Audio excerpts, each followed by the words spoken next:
महाराज जी, मैं जब किसी स्त्री को देखता हूं तो दिमाग में कई बार गलत सवाल आते हैं। फिर राधा नाम का जाप करता हूं, फिर मन में बहुत जलन होती है। फिर भी कई बार मन गलत दृष्टि से देख ही लेता है। महाराज जी, मन को इस समय कैसे नियंत्रित किया जाए? आप अपनी बहन को देखते हो, कैसा भाव रहता है? अगर वो गले लग जाती है तो भी कैसा भाव रहता है? बहन का रहता है, तो वो भी किसी की बहन है। अगर आप गृहस्थ में हो, पाणी ग्रहण संस्कार हो गया है, तो पत्नी के सिवा और किसी भी स्त्री की तरफ नहीं। कोई बड़ी है तो माँ है, बराबर की है तो बहन है, छोटी है तो बेटी है। आप अपनी बेटी को गोद में जरूरत पड़े तो स्नान भी आप करवाओगे, तो आपका गलत भाव थोड़ी आ जाएगा। वो तो राक्षस हैं जो ऐसे भाव रखते हैं, अनुजा तनुजा में गलत भाव रखते हैं, वो तो राक्षस हैं। वो मनुष्य का आने योग्य थोड़ी है। तो इसलिए देखो बच्चा, जब हम अपनी बहन के भाव से, अपनी माँ के भाव से, बेटी के भाव से दर्शन करें, बहुत लौकिक बात है। ये हम कोई अध्यात्म में नहीं बता रहे। अध्यात्म में तो केवल स्त्री पुरुष की पोशाक है, बैठा हुआ तो भगवान ही सबके हृदय में। तो गंदी भावना से नहीं देखना चाहिए। हमारा मन गंदी भावना करता है जब तक गंदा रहता है। तो जैसे पागल आदमी बकवास करता है तो हम ध्यान नहीं देते, ऐसे अभी आप क्या है, मन में तदात्म है। आपको लग रहा मैं देख रहा हूं, आपको लग रहा मैंने गंदी भावना की, और उसके बाद आपको जो जलन हो रही लग रहा मेरे को जलन हो रही। तीनों बातें गलत हैं। तुम्हारा मन मलिन हो गया है और उस मन में तुम तदात्म हो गए हो। जैसे रिक्शा कहो तो रिक्शा खड़ा हो जाता है ना, वो रिक्शा वाला अपने को इतना ए रिक्शा, वो खड़ा हो जाए। वो रिक्शा नाम है क्या उसका? वो रिक्शा है क्या? पर खड़ा हो गया ना। ऐसे मन में तदात्म हो गए, उसने गंदी विचारधारा की। तो मुझे लगता है मेरी मांग है, ये मैंने किया, इसी का नाम अज्ञान। अहंकार विमूढ़ात्मा करता हमिति मन्यते। इस मन को अलग करके देखो, आप मन नहीं हो। आप ये थोड़ी बोलते हो मैं मन हूं, आप कहते हो मेरा मन। तो जैसे मेरा टेबल, मेरी घड़ी तो मेरे से दूर है ना, ऐसे मेरा हाथ, मतलब मैं तो नहीं हूं ना हाथ। ऐसे मेरा मन बुद्धि, तो मैं तो नहीं हूं ना मन बुद्धि। हाँ, अब सलाहकार है हमारे मन बुद्धि, और ये पागल हो गए हैं। पागल आदमी कुछ भी बोलता है, कुछ भी करता है, कुछ भी, तो हम उसकी उपेक्षा करते हैं। पागल है यार, उगाली बके, वो आपको ऊपर कुछ मार भी दे तो अगर आप बुद्धिमान तो आप लौट के मारोगे नहीं उसे, यार पागल इसको क्या मारे। ऐसे मेरा मन पागल है इस समय। कुआ मदांधो मदना तुरोवा।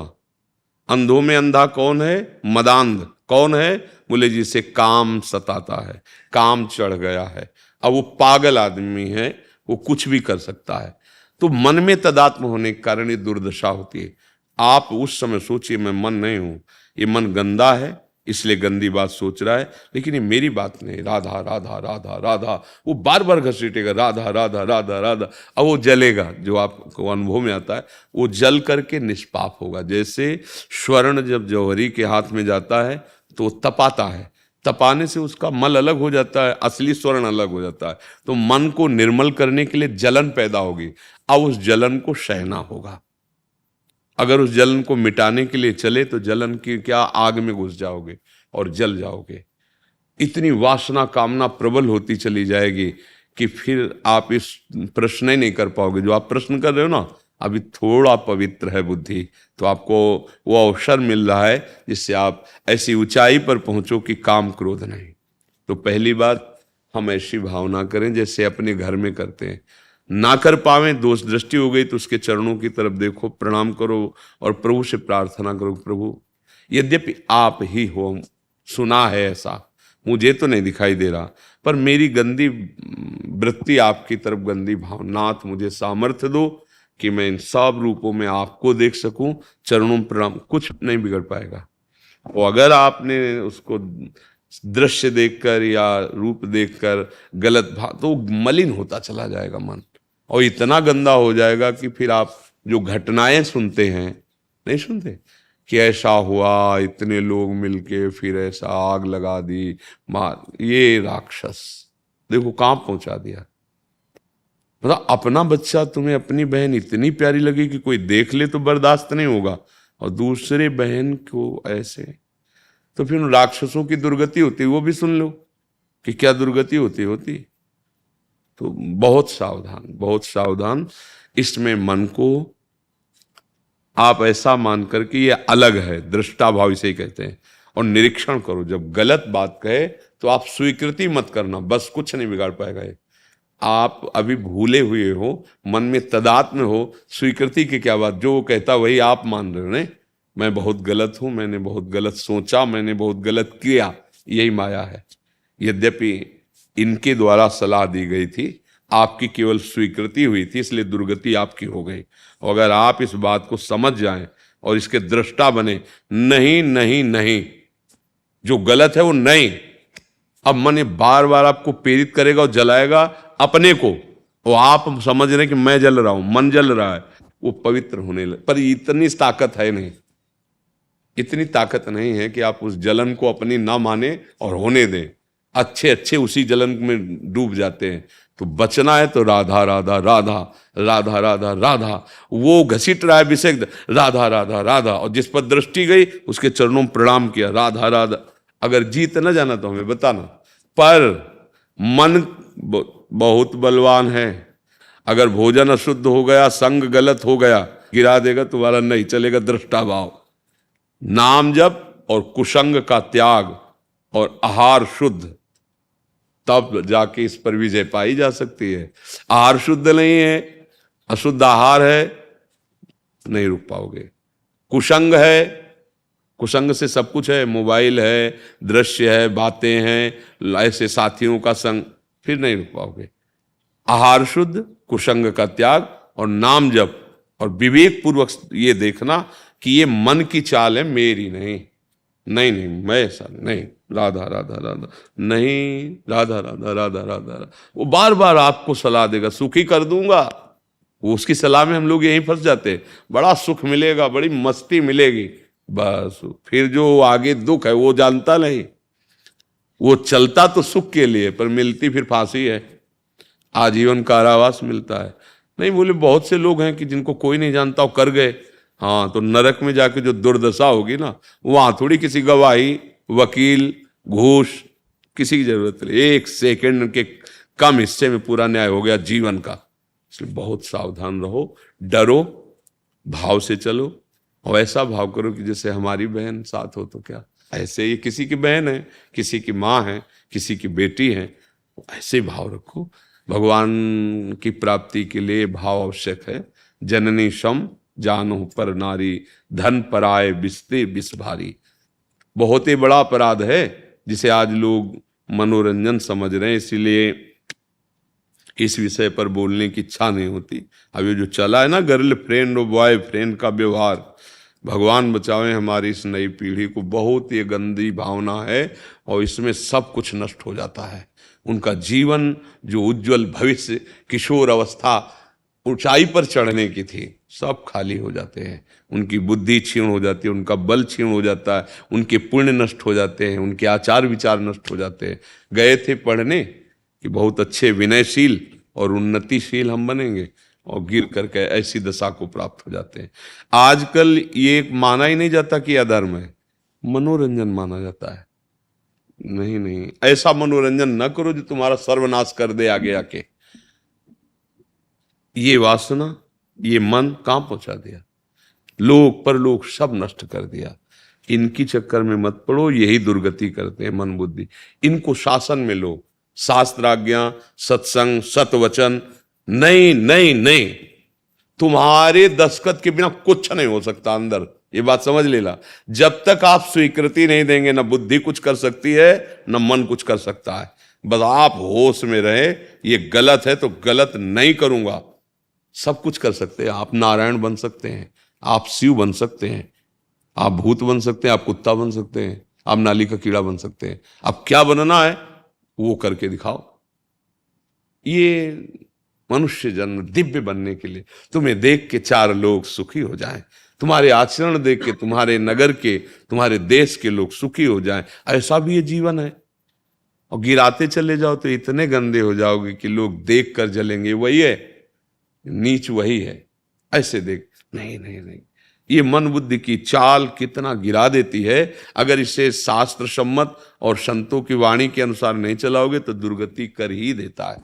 कोई भी हो, ये बहुत चलायमान है, बहुत चला। 1 मिनट अच्छे रहेंगे, दूसरे मिनट गंदे हो जाएंगे। इनका ऐसा है, नाम चल रहा है इसलिए सबसे प्रार्थना करते हैं, नाम चलाओ, कम से कम तुम्हारी बुद्धि तो ठीक रहे तो निर्णय ठीक होगा, नहीं तो ऐसी जगह फंसा देंगे फिर कुछ नहीं हो पाता, कुछ नहीं हो पाता। इतना अपराध करवा देते हैं, फिर जलता रहे। अगर कोई ना जाने भी तो हृदय जलता रहेगा, मन अशांत रहे, दुख ही दुख मिलेगा। इसलिए ये दैवी शक्ति है नारी।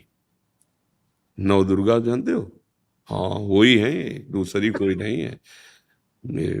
अगर इनको भाव से देखोगे तो इनका आशीर्वाद मिलेगा, कुदृष्टि से देखोगे तो खुद जल जाओगे।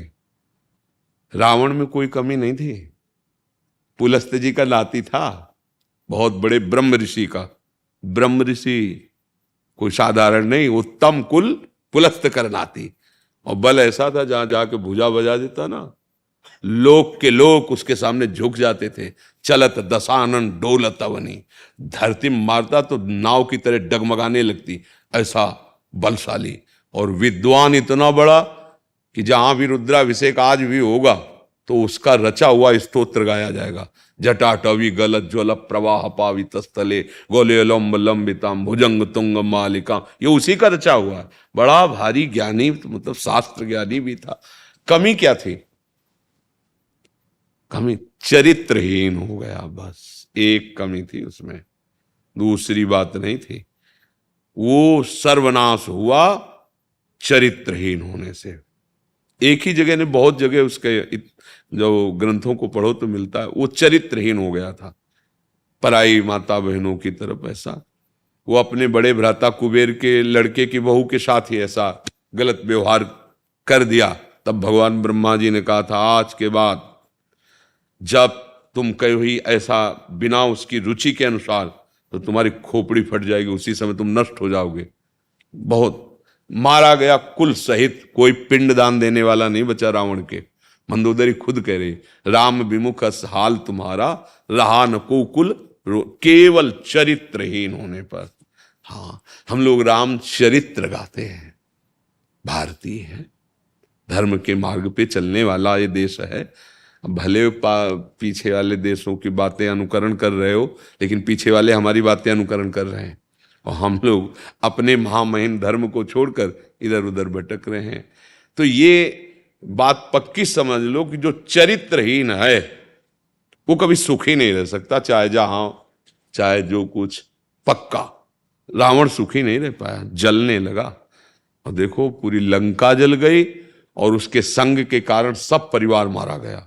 तो आप समझ लो, कोई भी चरित्रहीन रहेगा। हम 3-4 बातें हर एकांतिक में कहते, भैया हाथ जोड़ के प्रार्थना है, कोई नशा मत सीखो, ये तुम्हारे जीवन को बर्बाद कर देगा। पराई माता बहनों की तरफ व्यभिचार दृष्टि मत रखो, नहीं तो नष्ट हो जाओगे। और ये मांस खाना, हिंसा करना, ये तुम्हें नाश कर देगा, तुम्हारे शरीर को भी, तुम्हारी बुद्धि को भी। अब कोई माने ना माने, हम तो प्रार्थना ही कर सकते हैं। अगर तुम्हें सुख चाहिए, शांति चाहिए, तो कम से कम 4 चीजें छोड़ दो। कभी किसी पराई माँ बहन के साथ हम ऐसा भाव नहीं करेंगे व्यभिचार का, मांस नहीं खाएंगे, शराब नहीं पिएंगे और हिंसा नहीं करेंगे। अभी अभी आनंद आ जाए, राधा राधा राधा राधा मान लो तो आनंद है। अब अगर ऐसा कुछ लगता है कि नहीं सुख है, तो देख लो फिर संसार क्या दुर्दशा में जा रहा है और आपकी स्थिति क्या होगी। मान लोगे तो अभी आज से सुखी हो जाओगे, नहीं मानोगे तो परिणाम देख करके फिर समझ लेना हमारी बात, फिर याद कर लेना। पक्का हमें बहुत अच्छा लगा, बोले तो सबके लिए हैं, पर आपको बात, ये प्रश्न सुन के अच्छा लगा कि तुम बहादुर आदमी हो। अपने हृदय की कमी को समाज में रखना, ये बहादुरों का कार्य होता, नहीं होता? नहीं तो होगा कि 4 आदमी क्या कहेंगे, यार माताओं की तरफ गंदी दृष्टि रखता है। ये बहादुर आदमी के लक्षण है। और भगवान की कृपा है, नाम जप करो, कभी मन के अनुसार गंदे आचरण मत करना, फिर आप देखना आपको कैसा अनुभव होता है। रुपए पैसे मकान बाहर अगर होता तो बड़े बड़े लोग आनंदित नहीं हो जाते। आनंद तो आनंद सिंधु भगवान हृदय में बैठे हैं। जब अच्छे आचरण करोगे, नाम जप करोगे ना, तो एकदम आनंद की उफान आएगी, एक मस्ती आती है, जिसे लोग कहते हैं ना, अरे मौज ले। अभी मौज जानते कहाँ हो, तुम मौत को मौज समझ रहे हो। आओ मौज की मस्ती में, जिसे कहते हैं बादशाह हो जाओगे। बादशाह जब काम क्रोध पर विजय प्राप्त हो जाएगी ना, अरे वो मस्ती मिलती परमानंद की। हम भगवान के अंश हैं यार, अब दुर्गति नहीं, अब आगे बढ़ो। माधव जी दिल्ली से। पूज्य गुरुदेव, आपके चरणों में कोटि कोटि प्रणाम। गुरुदेव, मैं शास्त्रीय संगीत का छात्र हूँ, भगवत मार्ग में प्रवेश पाना चाहता हूँ, तो क्या मैं प्रिया प्रीतम को राग गायन वादन के द्वारा रिझा सकता हूँ और बहुत इसी जल्दी। वादन से संतों की कृपा प्राप्त कर सकता हूँ? बहुत जल्दी, बहुत जल्दी। स्वामी जी महाराज तो इसी से बिहारी जी को मुस्कुराते थे। बिहारी जब स्वामी जी महाराज गाते थे तो अगर नारद जी को देखो वीणा लिए हुए हैं, बहुत से ऐसे महापुरुष, नरसी की करताल प्रसिद्ध है, बड़े बड़े महापुरुष।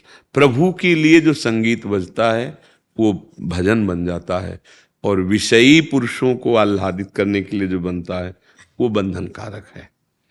प्रभु के लिए संगीत सीख के श्यामा श्याम के लिए बहुत अच्छी बात है।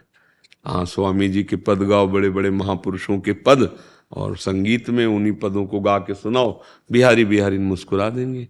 जहाँ उनका नाम वाणी का कीर्तन होता है, नाम वाणी सुनत श्याम श्यामा शुभस, नाम वाणी निकट श्याम श्यामा प्रगट। प्रभु वहीं प्रकट रहते हैं। ना हम बसामि वैकुंठे योगी नाम हृदय में। भगवान कहते हैं मद भक्ता यत्र गायंती तत्र तिष्ठामि नारद। जहाँ मेरे भक्त मेरा गुणगान करते वहीं मैं विराज। नाम कीर्तन, गुण कीर्तन, लीला कीर्तन, तो संगीत तो और सरस हो जाता है। अरे राधा राधा राधा राधा ऐसे गा रहे हैं, और इसको कई संगीतों में गाए तो और आह्लाद मिलता है। तो संगीत सीखो, पर प्रभु के लिए। प्रभु के लिए जो कुछ किया जाता है वो बहुत दिव्य हो जाता है। अब जैसे 100 ग्राम मिठाई ली और हम खा गए, वो मल बन गया। और 100 ग्राम मिठाई ली, प्रभु को अर्पित करके पाए, वो प्रसाद है। वो तुम्हारे पाप का नाश करेगा और भगवत प्रसन्नता का हेतु होगा। हमें सबको चाहिए कि जो भी हमें हमारे पास है वो अपने घर में ठाकुर विराजमान करें और पहले उनको अर्पित करें। जैसे नौकरी जा रहे हैं, प्रणाम किया, महाराज जा रहे हैं 8 घंटा के लिए, अब जो बने जैसे बने आप देखना, संभालना आप। और 8 घंटे में 10-5 बार आपने राधा राधा कह लिया, 10-5 बार केवल, और 8 घंटे मेहनत करने के बाद फिर आए और प्रभु 8 घंटे की सेवा करके आ गया, अब ये 8 घंटे का समय आपके चरणों में समर्पित। पक्का वो भगवत प्राप्ति कराने वाला, परम सुख देने वाला होगा। ये तो सर्वाणि कर्माणि मयि सन्न्यस्य मत्पराः, जो सारे कर्म मेरे को अर्पित करते हैं वो भगवत प्राप्ति हो जाती है। तेषाम् अहं समुद्धरता, उसका उद्धार मैं कर देता हूँ। कोई भी ऐसा न समझे कि अगरबत्ती लगाने से भगवान प्रसन्न होते हैं। अगर आप किसान हैं, हल जोतना, फावड़ा चला, ये सब भजन है। राधा राधा राधा राधा, हल जोत रहे, फावड़ा चला रहे, और भगवान। एक महान भक्त हुए हैं केवल राम जी, उनका केवल राम जी नाम था उनका। तो प्रायः पहले जैसे खेती है ना, तो ज्यादा धनी नहीं होते थे, क्योंकि पानी की व्यवस्था नहीं होती थी सींचने के लिए। आकाश से जो गिरे, हमने अब खुद देखा है, वो एक इतना बड़ा पुर होता था गांव में, और बैल से खींचा जाता, आए राम रुक, हाय से बड़े ले, और तो ये ऐसी छोटी छोटी क्यारियां सींच पाती थी। और उनके पास तो बहुत कम खेती थी, तो फिर वो मेहनत करते थे, और मेहनत करने में उन्हें खाने भर को मिलता था। पर उनकी श्रद्धा ऐसी थी, नाम जप करते थे, वो राम नाम के बहुत प्रेमी थे, राम राम राम राम ऐसा। और अगर संत दिखाई दे जाए तो पैर पकड़ करके घर जरूर लाते थे, चरण धोना और जो भोजन है वो उनको पवाना। अच्छा, संतों का स्वभाव है, श्रद्धा देख लें तो आपस में चर्चा करने लगते हैं। भाई अगर उस क्षेत्र में जाना, बहुत बढ़िया वो भगत है भाई, बहुत प्यार श्रद्धा से पवाता है, तो 2, 4, 6 ऐसे आने लगे। और धन तो था ले उनके पास। एक दिन 10-12 संत आ गए, नाम उच्चारण के, आज हम रात्रि यहीं रुके। अब वो मन में सोचे कि कुछ, और मिट्टी की दीवार और ऊपर से तृण का छप्पर, कुछ ऐसा नहीं कि बेच भी सके। तो बड़े बड़े जो धनी मानी पुरुष थे उनके यहाँ गए और कहा मुझे कुछ उधार दे दो, आज हम अपने अतिथि संतों को पवा दें, फिर जो आप सेवा कहोगे। तो गरीब जान के कोई उधार भी नहीं देता है, एक बहुत चतुर था, उसने कहा हमें कुआं खुदवाना है, तुम जो चाहो संतों के लिए ले जाओ, पर कुआं तुम खोद देना। अब कुआं खोदने में कितनी मेहनत की, उन्होंने स्वीकार कर लिया। हाँ, आज हमारे अतिथि संतों का उदर पोषण करने के लिए आप दे दो, फिर हम खोद देंगे। तो घी, चावल, दाल उसने सब दिया, खूब अच्छे से बनाया, भगवान को भोग लगाया और सब संतों को पकाया। अब कुआं खोदने के लिए पति पत्नी ही थे, जो फावड़ा मारते तो राम, तसला भरता राम राम, मतलब हर चेष्टा में नाम जप। 60 हाथ में वहां पानी निकलता था, 40 हाथ खोद चुका था। तो कुछ बीच में बालू वाली परत आई और वो नीचे थे, पत्नी ऊपर थी, और रस्सी से ऐसे रज, तो रस्सी से रज निकाल ही चुके थे कि अचानक फट गया कुआं, क्योंकि बालू थी ना, और दब गए। अब उसमें हजारों कुंतल मिट्टी, मतलब ऊपर ऐसे बस पुर गया, मानो पूरा कुआं थोड़ा रहे। अब पत्नी खड़े चिल्लाए रोए कि अब सेठ से कहा, सेठ ने कहा इसकी तो हमारी कोई जिम्मेवारी नहीं थी, वो कह रहे थे खोद के देंगे, हाँ तुम्हें कभी 2-4 दिन के लिए भोजन की जरूरत है तो ले जाना। अब गरीब आदमी की, अब उस समय कोई ये वो सुन वाली क्या कहते हैं, जैसे वो तो थी ही वही, बुला लो और जल्दी। अब वहां तो ऐसे, अब किसी ने कोई ध्यान नहीं दिया, कुआं पाट दिया गया, क्या वो तो मरी गए होंगे, पधार गए होंगे। अब उसकी पत्नी को लोगों ने ढांढस बनाया, कुछ खाने पीने को दिया। 1 महीना हो गया, वहां से राजा की सवारी निकल रही थी, तो उनके कान में सुनाई दिया राम राम राम, इतना मधुर आनंदमय नाम कि उनको लगा कि ये कौन महात्मा की आवाज है। तो आसपास सैनिकों को दौड़ा, कोई संत नहीं, बोले ये कोई महापुरुष की आवाज है, राम। तो धीरे धीरे उसके समीप गए, वो कुआं जहां खोदा वहां आवाज आ रही थी, कुआं तो था नहीं, बराबर कर दिया गया था। तो उन्होंने वहां के लोगों से पूछा कि यहाँ आवाज आ रही, यहाँ क्या है? तो बोले अभी 1 ही महीना पहले कुआं तैयार होने वाला था कि वो केवल राम जी थे, मिट्टी फट गई, तो अच्छा नीचे 1 महीना हो गया, तुरंत खुदवाओ। अब तो राजा आदेश मिला, बड़े बड़े सब सैनिक लग करके खुदवाया गया। तो देखो वो जहां बैठे थे तो 2 हाथ ऊपर मिट्टी रुकी थी, जैसे किसी ने रोक दिया हो, और एक गुफा सी बनी थी। और जब सारी मिट्टी हटाई गई तो वहां देखा थाले कई पाई हुई रखी थी और एक भरी हुई, अच्छे अच्छे पदार्थ, शीतल जल। कौन पहुंचा रहा था? राम जी प्रभु। और ऐसे बैठे राम राम, सुंदर वायु पहुंच रही थी, खाना पीना मिल रहा था, और आश्चर्य की बात वो भोजन शौच भी नहीं बना रहा था, क्योंकि दिव्य थाला। कहां जाते शौच भी नहीं बना रहा था, पानी लघुशंका नहीं बना रहा, क्योंकि दिव्य है ना। आश्चर्यचकित हो गए, उनको निकाला गया। तो राजा ने उनके चरणों में प्रणाम करके कहा, आप 1 महीना से ऐसे मिट्टी में आप जीवित कैसे? बोले हमें कुछ भी कष्ट नहीं हुआ, अच्छी श्वास लेने को ऑक्सीजन मिल रहा था, भोजन मिल रहा। कौन दे रहा था? उनका भगवान दे रहा। राम राम। देखो गृहस्थ और इतने बड़े महापुरुषों की उनका चरित्र लिखा गया है ग्रंथ भक्तमाल जी में, उनका चरित्र लिखा हुआ। तो ये वही थोड़ी कर सकते हैं, अपने भी कर सकते हैं? नहीं कर सकते। हर काम में अगर राधा राधा राधा राधा, वही बात आ जाएगी। भगवान का नाम, प्रभु का नाम लेते हुए जो कार्य किया जाता है वो सब पूजन बन जाता है। और ये सर्वाश्चर्यमय घटनाएं उसी के जीवन में घटती है जो भगवान के भरोसे होता है, भगवान नाम जापक होता है।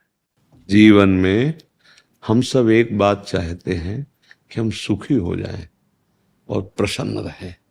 अंदर से देखो ना, एक बार एक शांति और ऐसा सुख जिसमें दुख देखने को ना मिले, ढूंढने पे भी दुख ना दिखाई दे।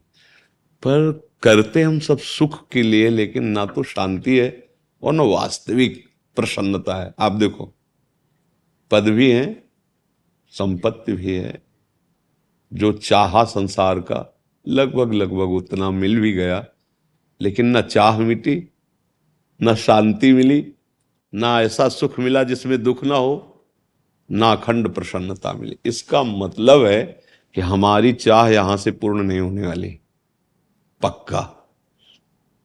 ब्रह्मभूता प्रसन्नात्मा न शोचति न कांक्षति। ये तो करो ही जो जहां आपको सेवा मिली है भगवान की सृष्टि की, जो पद में हो, जो आपको सेवाएं मिली, वो तो भगवान की सेवा। लेकिन नाम जप जरूर करते रहिए, ये मान करके कि औषधि है ये दुख मिटाने की। पुराना रोग है, जल्दी लाभ अनुभव में नहीं आएगा, पर अमोघ दवा है। जो भगवान का नाम प्रिय हो वही। अधर्म आचरण यदि करेंगे तो नाम जप नहीं हो पाएगा। पापवंत कर सहज स्वभाव, भजन मोरते भाव। अधर्म का पैसा ऐसा समझना जैसे कोई खीर में जहर मिला के दे दे। जैसे बढ़िया खीर मेवा पड़ी हो और आपके सामने, और कोई कान में आपके बता दे इसमें जहर पड़ा है, फिर आप अगर थोड़ी भी बुद्धि रखते हैं तो चखेंगे भी नहीं।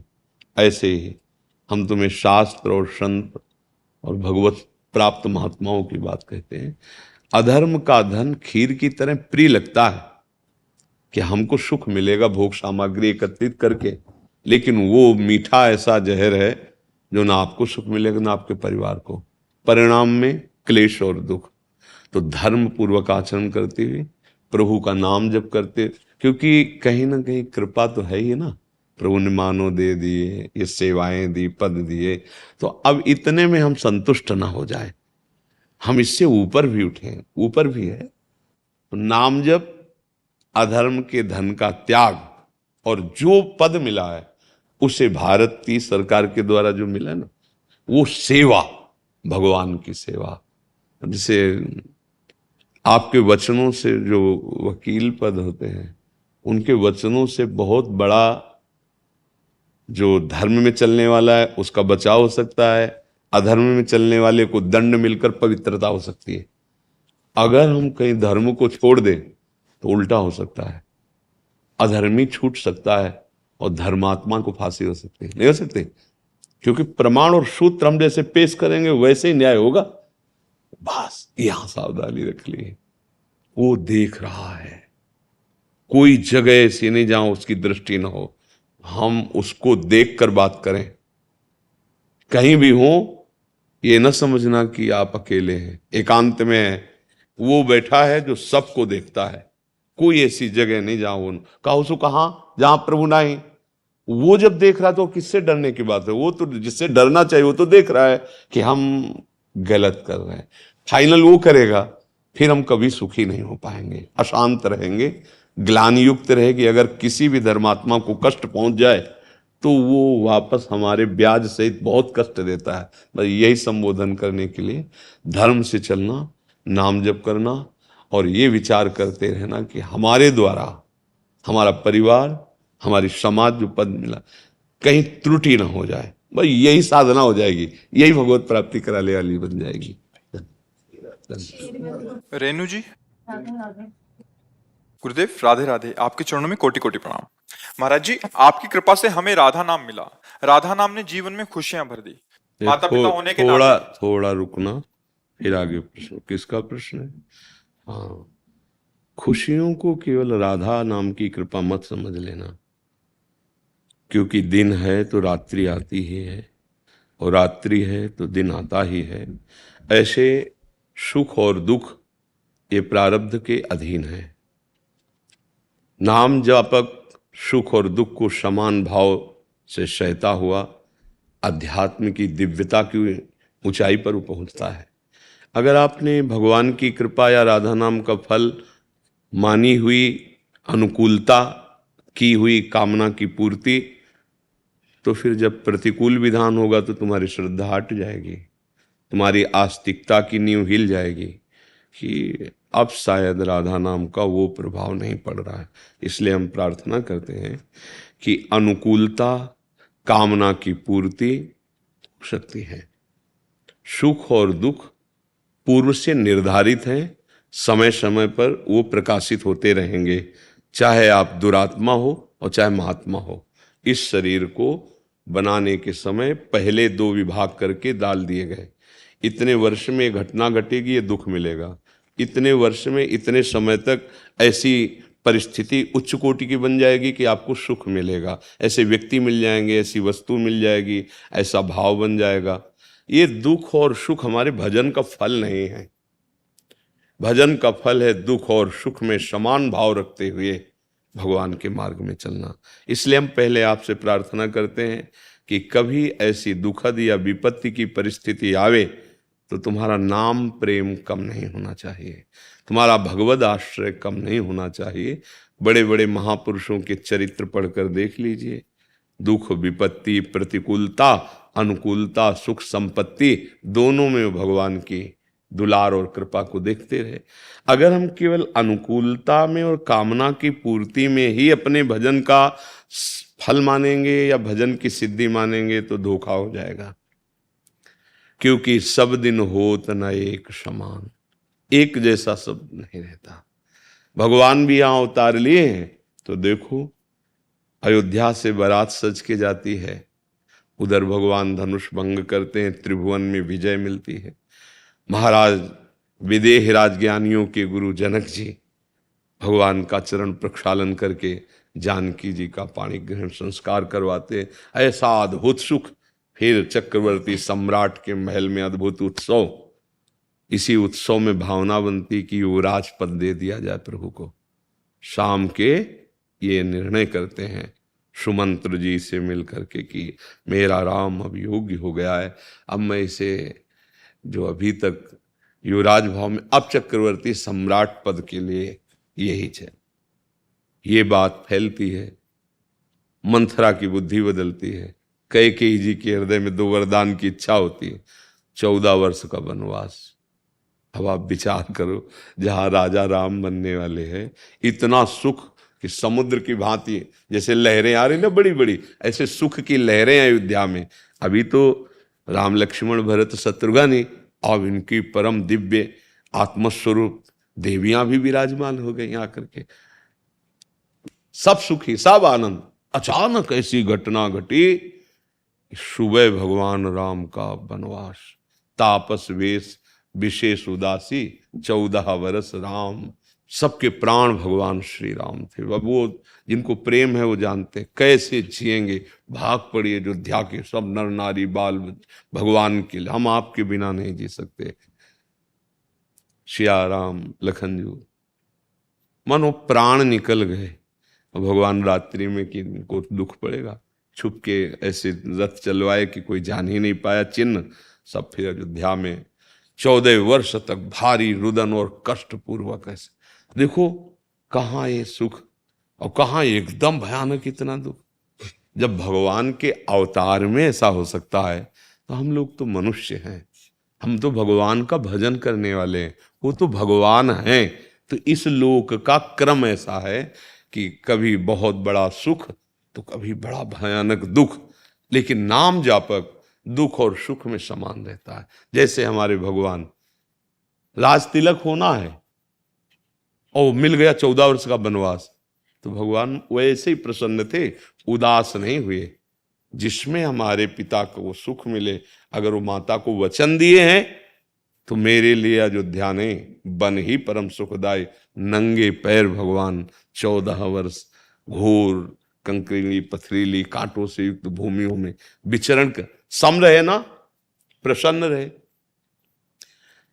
तो हमें भगवान अवतार लेकर के शिक्षा देते हैं हम कैसे रहें। ये भजन ये अध्यात्म आपको सम बनाता है। ये भूल लोगों की है कि संत महात्माओं के पास जाएं, हमारी कामनाओं की पूर्ति हो सकता है, क्योंकि वो भगवान का भजन करते हैं, भगवान के आश्रित। तो आप भावना लेके आए हो, लेकिन उस कामना की पूर्ति के बाद क्या आपकी कामनाएं नहीं रह जाएंगी क्या? बहुत सी कामनाएं, बहुत सी चिंताएं, बहुत सी आवश्यकताएं एक मिल जाए तो फिर कुछ नहीं रहे। वो है भगवान, जिनके प्राप्त करने के बाद कुछ प्राप्त करना बाकी नहीं रहता, जिनके जान लेने के बाद कुछ जानना बाकी नहीं रहता, वो प्रभु हैं। उनके सिवा आपके हृदय में कामना तृष्णा वासना इच्छाएं ये भारी जलन पैदा करती रहेंगी। अगर शीतलता प्राप्त करनी तो एकमात्र सुखी मीन जहां नीर अगाधा तिमि हरि शरण नए को बाधा। भगवान का आश्रय नाम जप और इन खुशियों में खुश मत होना। बोले कैसे यार, बाबा जी उपदेश कर रहे हैं, खुशी आई तो उसकी मौज न ले, अगर उसकी लोगे तो जब दुख आएगा तो तुम दुखी हो जाओ। खुश में अनुकूलता में गंभीर रहे और प्रतिकूलता में सावधान रहे। अनुकूलता में कोई जान न पावे कि ऐसी अनुकूलता आई, हाँ ठीक है, भगवान की कृपा है, उनका दुलार है। विपत्ति आई तो सावधान, ऐसा धैर्य रखना, टूटने न पाना। हाँ, कोई ये जान न पावे कि तुम्हें विपत्ति ने रौंद दिया है। हर स्थिति में सब ये भक्तों की हम तुम कितना नाम जप करते हो। सुदामा जी देखो, खाने को भी नहीं था, पर निष्ठा देखो, कृष्ण के सिवा कोई आश्रय नहीं, तो बन गई जैसे द्वारिकापुरी वैसे सुदामापुरी। उससे भी उनको कोई ऐसा थोड़ी कि हर सोकर राजा महाराजा के कपड़े पहन के, पत्नी से कहा तुम्हारी इच्छा थी तुम विराजो, हम तो मांग के ही खाएंगे और अपने कृष्ण कृष्ण कृष्ण कहते हुए भूमि में ही शयन करेंगे। ये मिलता है भजन से, माया का आकर्षण हट जाता है। हम माया के चाहे हुए पदार्थों के मिल जाने पर भगवान की कृपा मनाते हैं, और वो नाशवान है, जानते नहीं, जब नष्ट हो जाते हैं तो लगता है कि अब भगवान की कृपा कम हो गई। नहीं लगे, जैसे किसी का जवान बेटा 20 वर्ष के लिए आया है, उसकी आयु ही इतनी है, वो खूब भजन दान पुण्य कर रहा, अकेला लड़का है, और 20 वर्ष में चला जाएगा, क्योंकि सरकारी आदमी है, इतने के लिए भेजा गया था। अब आपको, अगर आप सुलझा हुआ व्यक्तित्व तो नहीं, तो आपकी श्रद्धा खत्म हो जाएगी। यार जब भजन करते हैं, इतनी सेवा करते हैं, और एक था उसको भी भगवान ने, अब पूरा चिंतन खत्म हो गया, पूरा जीवन मतलब बर्बाद हो गया। अगर भजन ना हुआ तो बर्बाद हो जाएगा। रितु और निकेश जी थाईलैंड से, राधे राधे गुरुदेव भगवान, आपके श्री चरणों में कोटि कोटि प्रणाम। महाराज जी, आप जी का अतिशय धन्यवाद कि आप YouTube के माध्यम से हमारे घर और हृदय में विराजमान हैं, जिसका आनंद प्रतिदिन महसूस होता है। गुरुदेव भगवान, कई बार हमारे शरीर के संबंधी परेशान होकर अपने परिवार के सदस्यों के प्रति रोष प्रकट करते हैं। ऐसी स्थिति में हमें क्या करना चाहिए? हम भगवत मार्ग में हैं। कोई है सोई जो राम रचि राखा, को करि तर्क बढ़ावे शाखा, अस कही जपन लगे हरिनामा। राधा राधा राधा, प्रभु का जो विधान है वो होगा। सुनो भरत भावी प्रबल, बिलख कहो मुनिनाथ। मुनिनाथ भगवान वशिष्ठ जी, सर्व सामर्थ्यशाली, त्रिकालज्ञ महात्मा, ब्रह्मबोध संपन्न। वो कह रहे सुनो भरत भावी प्रबल, बिलख कहो मुनिनाथ। हान लाभ जीवन मरण जस अपजस विधिहात, क्या चिंता करनी। अगर वो समझाने समझते तो नहीं समझे, समय समझा देगा, प्रकृति समझा दिया, अपने को नहीं। अगर अपना कोई निज जन है तो घाटा सह लो, गाली सह लो, आप बलवान बन जाओगे। आपके पास ऐसा धन आ जाएगा जो कभी नष्ट नहीं होगा, पक्का। पर ये ना तो क्षमाशीलता रह गई है, ना विवेक रह गया है। छोटी छोटी बातों में पूज्य जनों का अपराध कर देते हैं। माता पिता का अपमान कर देना, उनको दंड दे देना, पीट देना, निष्कासित कर देना, पूज्य जनों के प्रति अभद्र व्यवहार करना। नहीं, गृहस्थ धर्म बहुत बढ़िया भगवान की प्राप्ति के लिए है। विरक्त धर्म इसलिए कठोर है कि इसमें हर विषय से लड़ना त्यागना है। और आपका क्या, किले की लड़ाई है। जैसे किले के अंदर से सुरक्षित रहकर शत्रु पे वार करना, और यहाँ विरक्तों की क्या है, चौड़े मैदान की लड़ाई है, ललकार करके शत्रु को परास्त करना थोड़ा कठिन है। जो मन मांगे उसके विरुद्ध रोक करके उसको भगवान में लगाना बहुत कठिन बात होती है। ऐसे करके खाना पीना बात अलग है, लेकिन भगवत प्राप्ति मन को रोक करके और भगवान में लगा। सा वही मन कृष्ण पदारविंद, एक एक वृत्ति। और आपके अंदर अगर कोई विकार आता है तो आपका परिवार वो है, वैसा सिस्टम है, वो पाप नहीं माना जाएगा। आप भजन करते भगवान को ही प्राप्त होंगे। लेकिन विरक्त अगर, तो पाप माना जाएगा, उसके लिए अपराध हो जाएगा। वो चौड़े मैदान में खुले ललकार करके विकारों का नाश करके भगवान को प्राप्त करता है। इसीलिए हम विरक्तों को प्रणाम करते हैं। देखो आप लोग जिसे प्रणाम करते हैं, आप नमस्कार करते, क्यों करते हैं, क्या बात है? वही शरीर तो ये है, वही अंश भगवान के आप हो। बस प्रणाम इस बात का कि जहाँ हम फिसल गए वहाँ आप आगे बढ़ गए, इसलिए प्रणाम आपको। आप भगवान में अपने समस्त सुखों का त्याग करके आंतरिक क्लेश सहते हुए चले। तो हे महात्मा, गृहस्थों का गुरुपद ये चौथा आश्रम त्याग आश्रम है। कहीं भी हो, चौथे आश्रम को ही गुरु बनाया जाता है कि जो विरक्त भाव से भगवत अनुरागी। वो इसीलिए सब संतों को प्रणाम करते हैं। खास बात है कि जहाँ लगना चाहिए वहाँ हम लग नहीं पाए, जहां से हटना चाहिए वहां हट नहीं पाए, जहां से हटना चाहिए वहां लग गए, और जहां से लगना चाहिए वहां से हट गए, और आपने सही किया। तो इसलिए आपको देखो, सब संतों को नहीं, क्या बात है, यहां कुछ मिलता तो है नहीं, प्रगट में वचन मिलते हैं, और वो वचन अगर मान लो तो जो कहीं शांति नहीं मिलेगी आपको, वो आपके हृदय में मिल जाएगी, आपको कहीं ढूंढना नहीं पड़ेगा। जो आशीर्वाद आप मांगते घूमते हैं वो आपके अंदर स्फुरित हो जाएगा। केवल मान लो, बात मान लो। बात अगर मान ली तो ऐसे करना वैसे करना, ये देना और लेना, जिससे ना जंतुर पंत ये सब कुछ है, तुम जाओ शेरवत सिंहवत उत्साह संपन्न, ऐसा उत्साह है, अगर रौंदते चले जाओगे हर दुखों को, हर विघ्नों को, कोई तुम्हें परास्त नहीं कर पाएगा। सत्संग का मतलब क्या होता है? असत का त्याग करने का उत्साह और भगवत प्राप्ति की लगन, और ऐसी लगन ऐसी अगन सब भस्म कर दे और निकल जाए। ये आग की ज्वाला पे चलना है। संसार उपहास करता है, मन जलाता है, ये क्योंकि वो भोगी मन रहा है, वो तो चाहता है भोग, अब उसको दोगे नहीं तो जलाएगा, हर समय विक्षिप्त करेगा। आप उसको अगर रोक करके आप शांत हैं तो इनाम लीजिए, परम पद, भगवान का परम पद। तो इसलिए अपने को अगर कटुवचन कहते हैं तो सह जाए। सहना बलवान का लक्षण है, क्रोध कर लेना ये निर्बल का लक्षण है। बलवान सहता है, निर्बल गाली बकता है। तो ये भगवान का आश्रय लियो, महाबलवान भगवान है, सह जाओ, चुप शांत हो जाओ। शांत होने में भगवान की कृपा मिलेगी, गाली देने में अपराध बन जाएगा, लड़ाई करने में अपराध बन जाएगा।